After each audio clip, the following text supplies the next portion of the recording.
Hello guys, welcome back to the Barkha की बारिश। तो आप सब ठीक होंगे, आई थिंक सो। मैं भी बिल्कुल ठीक हूँ। तो मैं आप लोगों को एक चीज़ बताना चाहती हूँ। जैसे कि आप सब जानते हैं कि मैंने बेबी गर्ल आई है हमारे घर में, तो इसीलिए, और पहले भी थी, तो मैं 2 बेबीज़ की मम्मा हो गई हूँ। तो इसी के अकॉर्डिंग मैंने कुछ क्या कहते हैं पढ़े हैं, आर्टिकल्स, चीज़ें पढ़ी है, देखी भी हैं यूट्यूब पे, और डॉक्टर से भी पता किया है। तो उसी के अकॉर्डिंग मैं आप लोगों को बताना चाहूँगी। As such you all know babies की स्किन कितनी सेंसिटिव होती है, उस पर कुछ भी कॉन्ट्रासेप्टिव चीज़ें नहीं लानी चाहिए। और उनकी स्किन इतनी सेंसिटिव होती है, रैशेज पड़ना और छोटे छोटे से क्या कहते हैं छोटी छोटी सी वाइटेक्स कहते हैं, आई डोंट नो क्योंकि मेरे नहीं है ब्लैकेट्स, वाइटेक्स, हाँ वो हो जाते हैं। तो इसीलिए मैंने सोचा कि क्यों ना मैं आप लोगों को डायपर के हैक्स बताऊं कुछ, जिससे कि हम अपने बेबीज़ को अच्छे से रख सकते हैं। ठीक है, तो चलिए स्टार्ट करते हैं।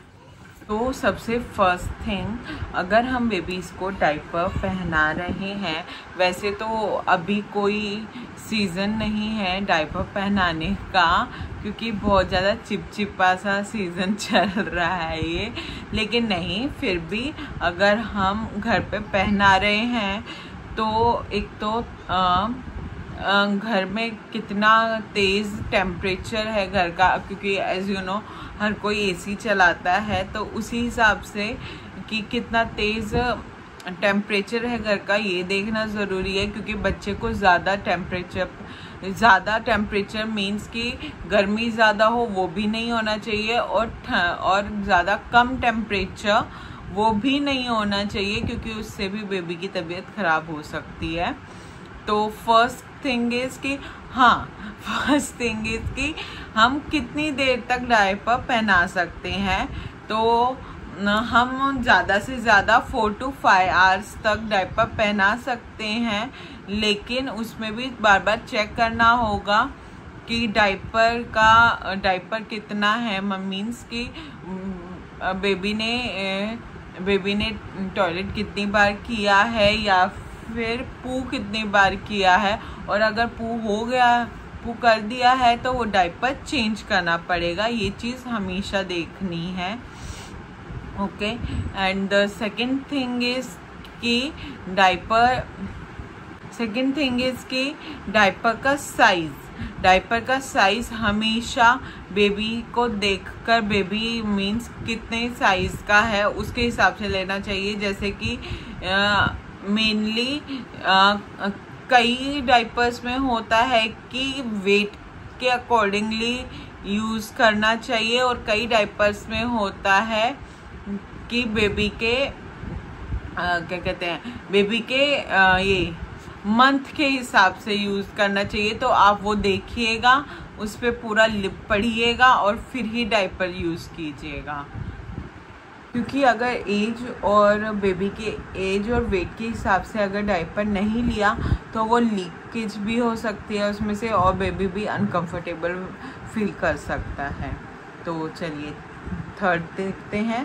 थर्ड पॉइंट इज़ कि अगर जब भी हम बेबी का डायपर चेंज करते हैं तो वो एरिया फिर उसको सुखाना चाहिए।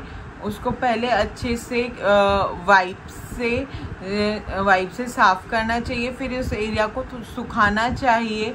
अगर ऐसा नहीं करेंगे तो बेबी को रैशेस हो सकते हैं, जिससे फिर बहुत बड़ी प्रॉब्लम भी हो सकती है। तो बेबीज का डायपर जितनी बार चेंज करे उसे अच्छे से साफ़ करे, सुखाए, क्योंकि बिना क्लीन करे और बिना ड्राई करे बेबीज़ को डायपर नहीं पहनाना है, रैशेस हो सकते हैं।